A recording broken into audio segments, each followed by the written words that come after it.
ஆண்டவராகிய இயேசுவின் நாமத்தில் தொலைக்காட்சி நேயர்களுக்கு அன்பின் வாழ்த்துக்கள். இந்த நாளின் செய்தி யோபின் புஸ்தகம் 38ஆம் அதிகாரம் 17ஆம் வசனம். யோபு 38ஆம் அதிகாரம் 17ஆம் வசனம். இந்த நாளினுடைய அந்த கருப்பொருள் என்னவென்றால், வேதம் கூறும் பல வித்தியாசமான வாசல்கள். வேதத்தில் எழுதப்பட்டிருக்கிற பல வாசல்கள் உண்டு. அதில் ஒரு 4 வாசல்களை இந்த நாளில் உங்களோடு கூட பகிர்ந்து கொள்ளும்படி விரும்புகிறேன். யோபு 38:17. மரண வாசல்கள் உனக்கு திறந்ததுண்டோ? மரணத்தின் வாசல்களை நீ பார்த்ததுண்டோ? இங்கே யோபு சொல்லுகிற வார்த்தை மரண வாசல்கள். இது எல்லாருக்கும் ஒரு நாள் கண்டிப்பாக வரும். ஆனால் என்னுடைய கருத்து என்னவென்றால், காலத்திற்கு முந்தையே சிலர் மரணத்திற்குள்ளே போகிறார்கள். முதலாவது மரண வாசல். இது நெகட்டிவில் ஆரம்பிக்கிறது. ஆனாலும் அந்த யார் அங்கே போகிறார்கள் என்ற வார்த்தை கவனியுங்கள். அதாவது அவர்கள் ஆத்துமா சகல போஜனத்தையும் அரோசிக்கிறது, அவர்கள் மரண வாசல்கள் பரியந்தும் சமீபிக்கிறார்கள். என்னுடைய கருத்து என்னவென்றால், அன்பானவர்களே, அவர்கள் முதலாக சொல்லப்பட்டது தேவனை அறியாதவர்கள், மதிக்கேடர்கள் எங்கே போகிறார்களாம்? மரண வாசல்களுக்குள்ளே. எல்லாருக்கும் மரணம் உண்டு. ஆனால் இங்கே சொல்லப்பட்ட கருத்து என்னவென்றால், அவருடைய பாவங்களே அவர்களை மரணத்தின் வாசலுக்கு கொண்டு போகிறது. அவருடைய அக்கிரமங்களே அவருடைய மரண வாசல் கொண்டு போகிறது. துன்மார்க்கமான வாழ்க்கை, அசுத்தமான வாழ்க்கை, அந்தகாரத்தின் வாழ்க்கை, கனியற்ற ஒரு வாழ்க்கை, தேவனுக்கு விரோதமான ஒரு வாழ்க்கை, துன்மார்க்கமான வாழ்க்கை, அடுத்தவர்களை கசக்கிப் பிழிகிற வாழ்க்கை, அடுத்தவர்களை தூற்றி திரியும் வாழ்க்கை, அடுத்தவர்களை ஏளனமாய் மதிக்கிற ஒரு வாழ்க்கை. வேதம் சொல்கிறது அப்படிப்பட்டவர்களுக்கு மரண வாசல். அது அவர்களுக்கு அவர்களே அதற்கு மிக சமீபமாக இருக்கிறார்களாம். கவனியுங்கள், வாசல்கள் அவளை தேடி வருவதில்லை, அவர்களே அதற்கு மிக சமீபமாய் போய்விடுகிறார்கள். காரணம் என்னவென்றால், ஆண்டவர் சொன்னது போல தேவன் இல்லை. தேவனுக்கு எதிராக இன்றைக்கி நிறைய பேர் அப்படி இருக்கிறாங்க. தே டசன்ட் நோ த கான்சிக்வன்சஸ். திருமறை சொல்லுகிறது அவர்களுக்கு மரண வாசல்கள், அதாவது மிக சமீபமாக இருக்கிறார்கள். அதில் சொல்லப்பட்டிருக்குது, அவர்கள் மரண வாசலுக்கு கிட்டி சமீபமாக இருக்கிறார்கள். எத்தனை பெரிய வேதனை! யோசித்து பாருங்கள். மரணம் எல்லாருக்கும் ஒரு நாள் வரும். ஆனால் இவர்களாகவே முந்திக் கொள்ளுகிறார்கள். என்ன காரணம் என்றால், தன்னுடைய மதிகேடு, தன்னுடைய மூடத்தனம், துர்க்குணம். வேண்டாம், தேவன் அதற்காக உங்களை அழைக்கவில்லை. ஜீவனுக்காக, நித்தியத்துக்காக, பரலோகத்துக்காக அவரோடு ஆளுகை செய்ய, அவரோடு அரசாட்சி பண்ண தேவன் உங்களை என்னை அழைத்திருக்கிறார். அந்த வார்த்தை இப்படி சொல்கிறது, the transgression draw near to them. அவருடைய பாவங்கள் தான் அங்கே அவர்களை கொண்டு போய் விடுகிறது. வேண்டாம், பலவீனங்கள் இருக்கலாம், ஒருவேளை வியாதி இருக்கலாம், பலமான எதிர்மறையான காரியங்கள் இருக்கலாம். ஆனாலும் தேவனோடு வாழுங்கள், தேவனுக்குள் வாழுங்கள், தேவனோடு வாழுங்கள், தேவனுக்காய் வாழுங்கள். இன்றைக்கு அநேக ஜனங்கள் அவரை அறிந்து கொண்டிருக்கிறார்கள், ஆனால் புரிந்து கொண்டார்களா என்று தெரியவில்லை. ஒரு மேற்போக்கான வாழ்க்கை எங்கே கொண்டு போகுமா? மரண வாசல்களுக்குள்ளே. அந்த வார்த்தையை திரும்ப படிக்கிறேன். அவர்கள் அந்த மரண வாசலுக்கு சமீபிக்கிறார்கள். they were very near. ஆங்கிலத்தில் அழகாக எழுதப்பட்டிருக்கிறது, they draw near. அவர்களாகவே இங்கே போய்விடுகிறார்கள். அது மட்டுமல்ல, தேவன் சொல்லுகிறார் அங்கே சங்கீதத்தின் புஸ்தகம் 9ஆம் அதிகாரம் 13ஆம் வசனம், தாவீதினுடைய ஜெபம், மரண வாசலிலிருந்து என்னை தூக்கி விடுகிற கர்த்தாவே.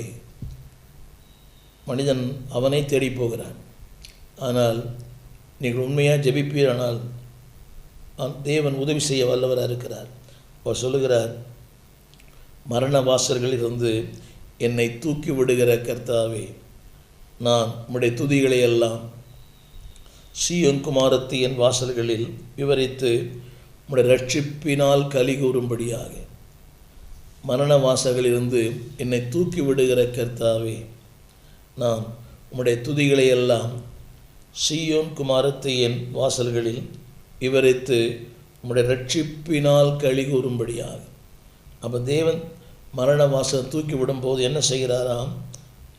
அதாவது அங்கே சொல்லப்பட்ட சீயோன் குமாரத்தியின் வாசல்கள் 2 வாசல் உண்டு.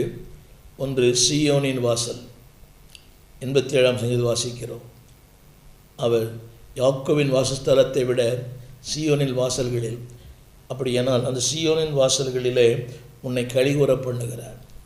It is your choice. மரண வாசலா இல்லாவிட்டால் சீயோனின் வாசலா? இன்றைக்கு சீயோனின் வாசலுக்கு வராதவர்கள் மரண வாசலுக்குள்ளே போவார்கள். திரும்ப நான் சொல்கிறேன், அவர்களாகவே சமீபிக்கிறார்கள். அந்த வார்த்தை படிக்கிறேன், அவர்கள் சமீபிக்கிறார்கள், அதுக்கிட்ட வர்றதில்லை. தே ட்ரா நியர் டு தம். அவர்களாகவே வழி அங்கே போய் விழுகிறார்கள். இதற்கு என்ன காரணம் என்றால், அன்பானவர்களே, அதாவது சிருஷ்டிகரை மறந்து, தேவனை மறந்து, வார்த்தையை மறந்து, வசனத்தை மறந்து, ஆலயத்தை மறந்து, ஊழியனை மறந்து, தேவ கிருபைகளை மறந்து, தேவ இரக்கங்களை மறந்து, எல்லாவற்றையும் மறந்து போகிற வாழ்க்கை. ஒரு காலத்தில் ஏழ்மை, வறுமை, இல்லாமை. ஆனால் இன்றைக்கு வாழ்க்கையில் உயர்வு, ஒரு சின்ன வேலை, ஒரு சின்ன பதவி, ஒரு சின்ன வீடு, ஒரு சின்ன வாகனம். they forget everything. எனவே தான் வார்த்தை சொல்கிறது, அங்கே சொல்லப்பட்ட வார்த்தை, அவர்கள் சிருஷ்டிகளை மறந்து போகிறார்கள். யோவான் சுவிசேஷம் 10:18 ஒரு ஆண்டவர் சொல்கிற வார்த்தை, ஒருவனும் அங்கே சொல்லப்பட்டிருக்கிறது, அங்கே தேவன் ஒருவனுக்கு ஒன்றை தராவிட்டால் ஒன்றை பெற்றுக்கொள்ள முடியாது. அங்கே சொல்லப்பட்ட வசனம், நீங்களும் நானும் அந்த மரண வாசலுக்குள்ளே போவது தேவனுக்கு சித்தம் அல்ல, அது விருப்பம் அல்ல, அது அவருடைய நோக்கம் அல்ல. அதற்காக உங்களை அவர் உண்டாக்கவில்லை. The creator has created for great purpose. ஒரு மிகப்பெரிய நோக்கத்திற்காக, ஒரு மிகப்பெரிய சித்தத்திற்காக, மிகப்பெரிய குறிக்கோளுக்காக உங்களை என்னையும் தேவன் தெரிந்து கொண்டார். அந்த வார்த்தையை நான் படிக்கிறேன், கேளுங்கள். 30ஆம் வசனம் கூட, 30ஆம் வசனம், அவர் மரணத்தின் வாசல் அழிக்கத்தான் பூமிக்கு வந்தார். எபிரேயர் 2ஆம் அதிகாரம் 14ஆம் வசனம் வேதம் சொல்கிறது, ஆதலால் பிள்ளைகள் மாம்சத்தையும் இரத்தத்தையும் உடையவராயிருக்க அவரும் அவர்களைப் போல மாம்சத்தையும் இரத்தத்தையும் உடையவரானார். மரணத்துக்கு அதிகாரியான 2 ஒன்று தான். இந்த வாசல் மரணம், பிசாசானவனை தம்முடைய மரணத்தினால் அழிக்கும்படி. அப்படியானால் இந்த 15ஆம் வசனம் கூட, 15ஆம் வசனம், அழிக்கும்படி மட்டுமல்ல, அதாவது யாரையும் விடுதலை பண்ணும்படிக்காக, மரண பயத்தினாலே அவர் விடுவிக்கும்படியாகத்தான் பூமிக்கு வந்தார். இந்த நாளின் செய்தி என்னவென்றால், what kind of gates you choose? நீ தெரிந்து கொள்ளும் வாசல் எது? ஜீவனுடைய வாசல், சீயோனின் வாசலா இல்லை மரண வாசலா? ஜீவ வாசனையா மரண வாசனையா? தேவன் உங்களை என்னையும் அதிலிருந்து விடுவிக்கும்படியாக, இவரை 2:14 அழிக்கும்படியாக, அந்த மரண வாசலை அழிக்க, அந்த வாசலுக்குள்ளே போகிற மக்களை தூக்கி எடுக்க, விடுதலை பண்ணத்தான் இந்த பூமியிலே வந்தார். ஒரு சின்ன கேள்வி, நீங்கள் எப்படிப்பட்ட வாசலை தேர்ந்தெடுக்கிறீர்கள்? உங்களுடைய வாசல் எங்கே? ஆண்டவர் சொன்னார், நானே வாசல், எனக்குள்ளே வந்தீங்கன்னா உள்ளும் புறம்பும் மேய்ச்சலை கண்டடைவீர்கள். இந்த நாளிலே அன்பானவர்களே, தேவன் சொல்கிற வார்த்தை, அவர் is a creator, is a conqueror. திரையில் பாருங்கள், இஸ் அ கிரியேட்டர், சிருஷ்டித்தவர். 2வது இஸ் அ காங்கரர். அவர் சொல்லுகிற வார்த்தை, இன்றைக்கு நீங்கள் இன்னும் உங்கள் பாவத்திலே, இன்னும் உங்கள் துர்க்குணத்திலே, இன்னும் உங்கள் அக்கிரமத்தில், இன்னும் உங்களுடைய அநியாயத்தில் இருப்பது தேவ சித்தம் அல்ல. தேவன் சொல்கிறார், நீ மரண வாசலுக்கு போக வேண்டிய மனிதன் அல்ல, நீ நித்திய சீயோன் வாசல்களுக்கு பிரவேசிக்க வேண்டிய மனிதன். முதலாவது ஒரு வாசலை சொன்னேன், அது கேட்ஸ் ஆஃப் டெத், மரணத்தின் வாசல். 2வது ஒன்று இருக்குது, கேட்ஸ் ஆஃப் ஹெவன், அது பரலோகத்தின் வாசல். அதற்கு இயேசு அதில் கடந்து போனார். உங்களை என்னையும் கடந்து செல்லத்தான் இந்த பூமியிலே வைத்திருக்கிறார். எபிரேயர் 9:24. அந்தப்படி மெய்யான ஸ்தலத்துக்கு அடையாளமாக கையினால் செய்யப்பட்டதாக இருக்கிற பரிசுத்த ஸ்தலத்திலே கிறிஸ்துவானவர் பிரவேசியாமல். அடுத்த வார்த்தை, பரலோகத்தில் தானே இப்பொழுது நமக்காக தேவனுடைய சமூகத்திலே பிரத்யட்சமாகும்படி அவர் பிரவேசித்திருக்கிறார். திரும்ப சொல்லுகிறேன், பரலோகத்தில் தானே இப்பொழுது பிரவேசித்திருக்கிறார். கேட்ஸ் ஆஃப் ஹெவன், பரலோகத்தில் தானே இப்பொழுது அவர் பிரவேசித்திருக்கிறார். அப்படியானால் அவர் ஏன் திறம் பிரவேசித்தார்? உனக்காக எனக்காக ஆயத்தம் பண்ண. நான் போகிறேன், ஒரு ஸ்தலத்தை உங்களுக்காக ஆயத்தம் பண்ணுவேன். அப்படியானால் ஆயத்தம் பண்ணும் தேவன் உங்களுக்காக எல்லாவற்றையும் அவர் சொல்லுகிறார். பரலோகத்தில் தானே இப்பொழுது He entered the gates of heaven. அதாவது உனக்காக எனக்காக அவரோடு உட்காரும்படியாக, ஆளுகை செய்யும்படியாக, அரசாட்சி செய்யும்படியாக, அரவணைக்கும்படியாக, தேவனுக்கு பிரியமான வாழ்க்கை வாழும்படியாக தேவன் சொல்லுகிறார். அந்த வார்த்தை, அதாவது கிறிஸ்து he entered into heaven's gates. அது மட்டுமல்ல, உங்களையும் என்னையும் அதற்குள்ளே கொண்டு போகும்படியாக. யோவான் 14:3, நான் உங்களுக்காக ஒரு ஸ்தலத்தை ஆயத்தம் பண்ணின பின்பு. கவனிங்கள், இந்த பரலோகத்தின் வாசல் ஆயத்தம் பண்ணின பின்பு நான் இருக்கிற இடத்தில் நீங்களும் இருக்கும்படி, அந்த பரலோகத்தின் வாசல்களில் நான் இருக்கும் இடத்தில் நீங்களும் இருக்கும்படி நான் மறுபடியும் வந்து உங்களை என்னிடத்தில் சேர்த்து கொள்ளுவேன். எத்தனை பெரிய காரியம்! என்னிடத்தில் உங்களை சேர்த்து கொள்ளுவேன். இந்த நாளில் தேவன் சொல்கிற வார்த்தை, உன்னை சேர்த்து கொள்ளுவேன், என்னிடத்தில் உன்னை சேர்த்து கொள்ளுவேன். என் அன்பான தேவ பிள்ளைகளே, அவரிடத்தில் அதற்காகத்தான் அவர் பரலோகத்திலே பிரவேசித்திருக்கிறார். எபிரேயர் 9:24, He entered the gates of heaven. அவர் பரலோகத்தின் வாசல்களிலே பிரவேசித்திருக்கிறார். அன்பானவர்களே, மூன்றாவது ஒரு வாசல் இருக்கிறது, கேட்ஸ் ஆஃப் எல். அது நரகத்தின் வாசல். லூக்காஸ் விசேஷம் 16:22. பின்பு அந்த தரித்திரன் மரித்து தேவதூதரால் ஆபிரகாமுடைய மடிலை கொண்டு போய் விடப்பட்டார். ஐஸ்வர்யவானும் மரித்து அடக்கம் பண்ணப்பட்டான். லூக்கா 16:23. பாதாளத்திலே அவன் வேதனைப்படுகிற போது தன் கண்களை ஏறெடுத்து தூரத்தில் ஆபிரகாமையும் அவன் மடியிலே லாசருவையும் அவன் கண்டான். இது நரகத்தின் வாசல். தேவன் சொன்ன வார்த்தை.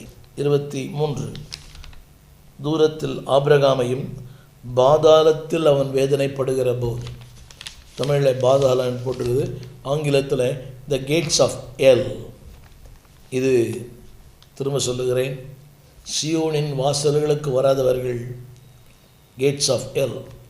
இந்த வாசலுக்கு வர நேரமில்லை, அதற்கு பிரியமில்லை, அதற்கான நேரத்தை ஒதுக்க முடியவில்லை. பிஸி லைஃப், எந்திரமான வாழ்க்கை, மனம் போன வாழ்க்கை, இஷ்டத்துக்கு ஒரு வாழ்க்கை. ஆனால் தேவன் சொல்லுகிறார், இந்த வாழ்க்கை நீ வாழ்வாயானால் gates of hell, gates of death சொல்லப்பட்டிருக்கிறது. பாதாளத்தில், ஆங்கிலத்தில் கேட்ஸ் ஆஃப் எல். அது தேவனுக்கு பிரியமல்ல.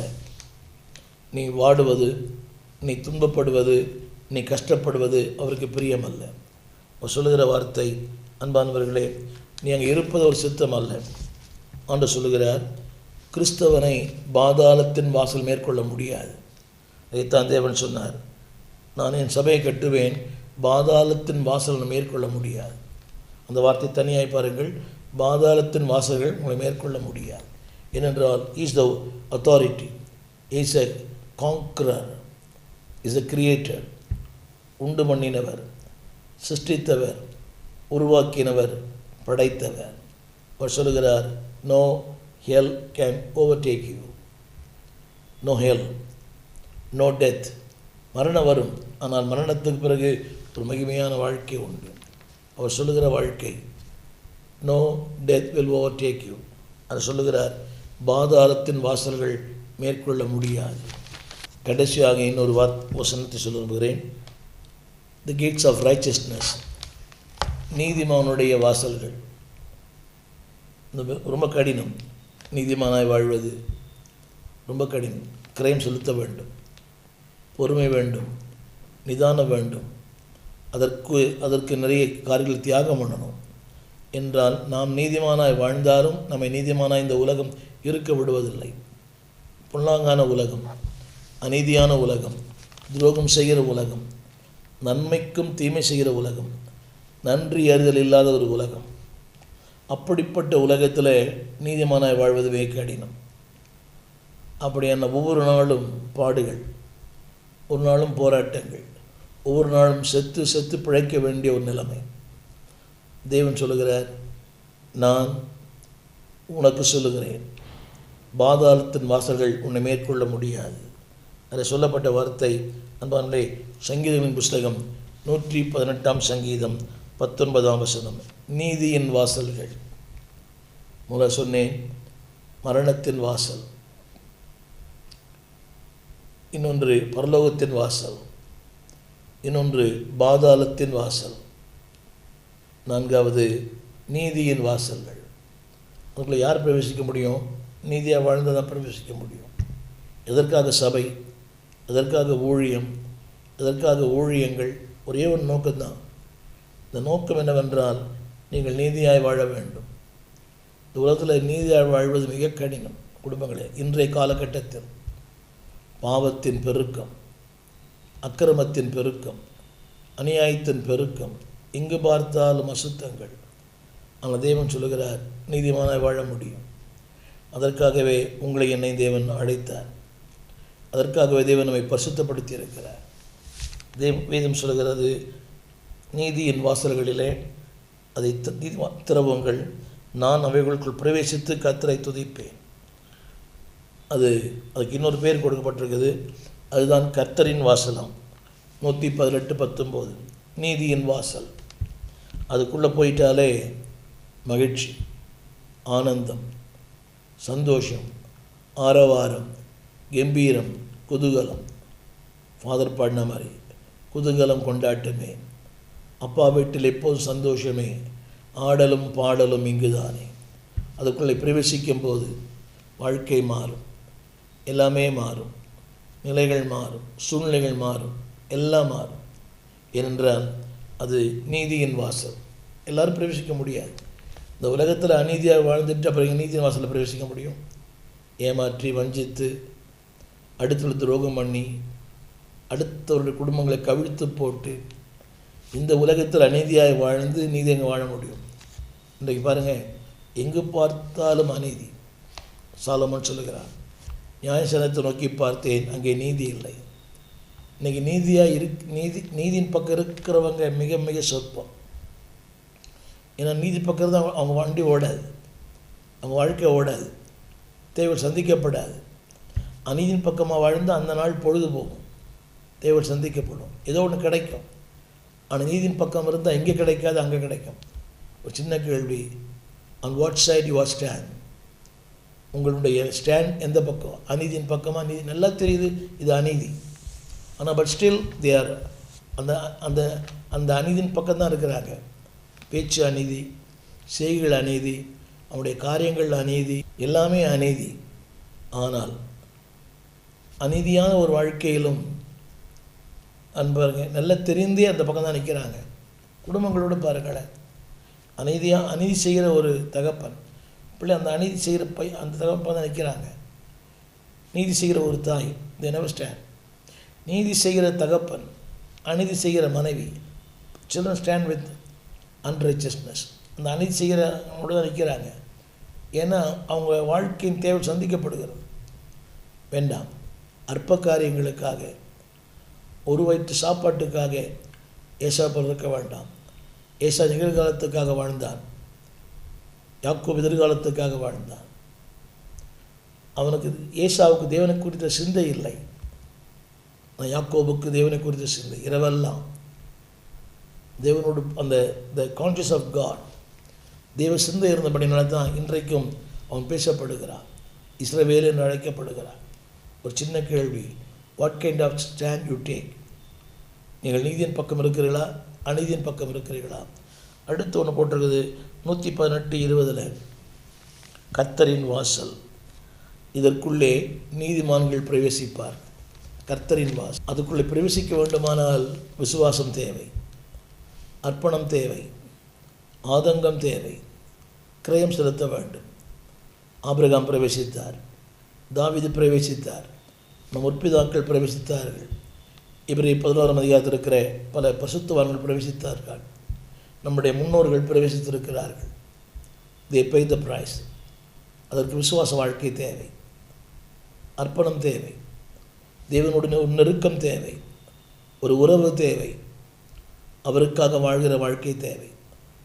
நான் என் இஷ்டப்படி வாழ்ந்து, என் விருப்பப்படி வாழ்ந்து எப்படியும் இருப்பேன் என்று சொல்லி வாழ்வது ஒரு வாழ்க்கை அல்ல. அது தேவன் விரும்புவதில்லை. தேவன் சொல்லுகிறார், நான் விரும்புகிற ஒரு வாழ்க்கை. வசனம் சொல்லுகிறது, அதில் நீங்கள் பிரவேசித்தாலே துதி உண்டாகும், மகிழ்ச்சி உண்டாகும், ஆரவாரம் உண்டாகும், அற்புதங்கள் உண்டாகும், வியாதிகள் மாறும். இதில் வேதம் சொல்கிறது, நீதிமான்கள் இதற்குள் பிரவேசிப்பார்கள். That's a guarantee. ஒரு நெகட்டிவில் ஆரம்பித்து ஒரு பாசிட்டிவில் முடிக்கிறார். முதலாவது சொன்னேன், கேட்ஸ் ஆஃப் டெத். ரெண்டுமே உங்களுக்கு முன்னாடி, மரணத்தின் வாசல், ஜீவனின் வாசல். Which one you like? அதாவது தேவன் கொடுக்கிற சுயாதீனம் சுய சித்தம் அல்ல, தேவ சித்தம் செய்ய. தேவன் கொடுக்கிற சுயாதீனம் உங்கள் விருப்பத்தை நிறைவேற்ற அல்ல, அவர் விருப்பத்தை நிறைவேற்ற. What kind of life you choose. நீங்கள் செய்யலாம், செய்யாமல் இருக்கலாம், ஆனால் அது உங்கள் விருப்பம். தேவன் சொல்லுகிறார், இதற்குள் பிரவேசித்தால், அது சொல்லப்பட்டிருக்கிறது அந்த 118, 19, 20, நீதிமான்கள் அதற்குள்ளே பிரவேசிப்பார்கள். துன்மார்க்கர் மரணத்தின் வாசல், நீதிமான் பரலோகத்தின் வாசல். என கேட்டுக்கொண்டிருக்கிற அன்பு சகோதரனே, சகோதரியே, வியாதிகள் உண்மை, போராட்டங்கள் உண்மை, பாடுகள் உண்மை, பிரச்சனைகள் உண்மை, சோதனைகள் உண்மை. வேதம் சொல்கிறது, நீ மரண பரியந்த உண்மையாயிரு. நீ படப்போகிற பாடுகளை குறித்து எவ்வளவேலும் சோர்ந்து போகாது. வெளிப்படுத்தல் 2:10. பாடுகள் உண்டு, சோதனைகள் உண்டு, இல்லாமை உண்டு, வெறுமை உண்டு, எல்லாம் உண்டு. அவர் தேவன் சொல்லுகிறார், ஜெயம் கொடுக்கிற தேவன் உண்டு. திரும்ப I want to review the gates of death. இரண்டாவது த கேட்ஸ் ஆஃப் ஹெவன். மூன்றாவது த கேட்ஸ் ஆஃப் எல். நான்காவது த கேட்ஸ் ஆஃப் ரைச்சஸ்னஸ். நீதிமான்களுடைய கூடாரம், கம்பீர சத்தம், வாசல் அல்ல, கூடாரத்தில் கூட. Which one you like? நீங்கள் விரும்புவது என்ன? விரும்புவது முக்கியம் இல்லை, கிரயம் செலுத்துங்க, அதற்கான ஒரு தியாகம் பண்ணுங்க. எ டே வில் கம், உங்களுடைய கூடாரத்தில் கம்பீர சத்தம் உண்டாகும். ஆண்டவர் சொல்லுகிறார், எந்த வாசலுனை மேற்கொள்ள முடியாது. நான் சொல்ல வாசல், பாடுகள், போராட்டங்கள், பிரச்சனைகள், இல்லாமை, வெறுமை, எதுவும் உங்களை மேற்கொள்ள முடியாது. ஏனென்றால் கர்த்தருடைய ஆவி உங்கள் மேல், வசனம் உங்களுக்குள், கிருபை உங்கள் மேலே. No man can overtake. நாளில் அந்த நீதியின் வாசல்களுக்குள்ளே, அந்த பரலோகத்தின் வாசல்களுக்குள்ளே பிரவேசிக்க விரும்புங்கள். அதற்கென்று வாழ அர்ப்பணியுங்கள். திரும்ப திரும்ப சொல்லுகிறேன், பாடுகள் உண்டு, போராட்டம் உண்டு, வியாதி உண்டு, கண்ணீர் உண்டு, கவலை உண்டு. ஜெயம் கொடுக்கிற தேவன் உண்டு. Is a conqueror. உங்களை ஜெயத்தை தருவார். Because is not only creator, is a conqueror. அவர் சிருஷ்டிகள் மட்டுமல்ல, ஜெயம் கொடுக்கிறவர். உங்கள் வாழ்க்கையிலும் ஜெயத்தை தருவாராக. உங்களுக்கு ஜெபிக்க விரும்புகிறேன். ஜெபிப்போம். வானத்தையும் பூமியும் படைத்த நல்ல தகப்பனே, இந்த அருமையான வேலைக்காக நன்றி. உங்களுடைய கிருபையின் கரங்களில் எங்களை தாழ்த்துகிறோம். நீதியின் வாசல்கள், பரலோகத்தின் வாசலுக்குள்ளே பிரவேசிக்க எங்களை அர்ப்பணிக்கிறோம். அதற்கேற்ற வாழ்க்கை வாழ, பசுத்தமாய் வாழ, நீதியாய் வாழ, தேவனை புரிந்து கொண்டு வாழ, அறிந்து கொள்ளவும் அவர் நன்கு புரிந்து கொள்ளவும் ஒரு ஆழமான வாழ்க்கை வாழ, அர்ப்பணிக்கப்பட்ட வாழ்க்கை வாழ எங்களுக்கு கிருபையும் தயவும் பண்ணும். உடைய கரத்தில் எங்களை தாழ்த்துகிறோம். ஆட்கொள்ளும், ஆசீர்வதியும், நன்மைகளால் நிரப்பும். ஆண்டவர் இயேசுவின் நாமத்தில் நல்ல பிதாவே, ஆமென். அன்பானவர்களே, இந்த ஊழியத்திற்காக ஜெபியுங்கள். இந்த ஊழியத்தை தாங்குங்கள். ஏறக்குறைய 70க்கும் மேற்பட்ட திருச்சபைகள், சிறுவர் இல்லங்கள் நடத்துகிறோம். எங்களுக்காக ஜெபியுங்கள். இந்த ஊடகத்தில் ஏறக்குறைய ஒரு 3000 மேற்பட்ட செய்திகளை பதிவேற்றம் செய்திருக்கிறேன். பாருங்கள், அடுத்தவர்களை பார்க்க செய்யுங்கள். உங்கள் நண்பர்களுக்கு இதை அனுப்புங்கள். எதையோ ஃபார்வர்ட் பண்ணுறீங்க, உங்களுக்கு இந்த செய்தி பிரயோஜனமாக இருக்குமே, ஆனால் இதை நீங்கள் ஃபார்வர்ட் பண்ண அன்பை கேட்கிறேன். ஆண்டவர் இயேசுவின் நாமத்தினாலே தொடர்ந்து எங்களுக்காக ஜெபியுங்கள். உங்களுடைய ஊழியங்களுக்காக ஜெபியுங்கள். உங்கள் குடும்பங்களுக்காக ஜெபியுங்கள். God bless you. ஆமென். தாயின் வயிற்றில் தோன்றின நாள் முதல் என்னை ஏந்தி சுமந்து காத்த தேவரே, உள்ளங்கைகளில் என்னை வரைந்து உன் கண்மணி போல் என்னை காக்கின்றீ.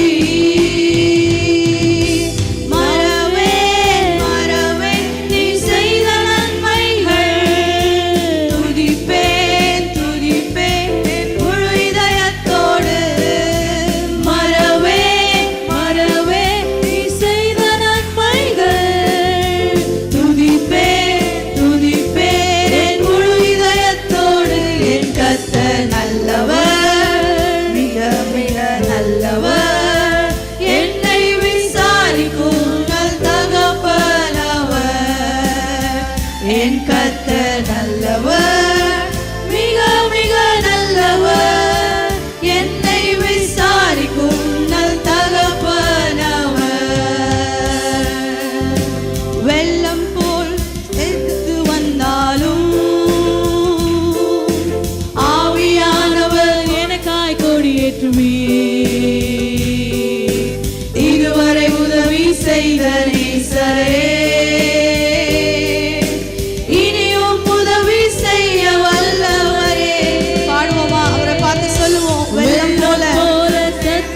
எதிர்த்து வந்தாலும் ஆவியானவர் எனக்காக கொடியேற்றுகிறவர், ஆவியானவர் எனக்காக கொடியேற்றுவே.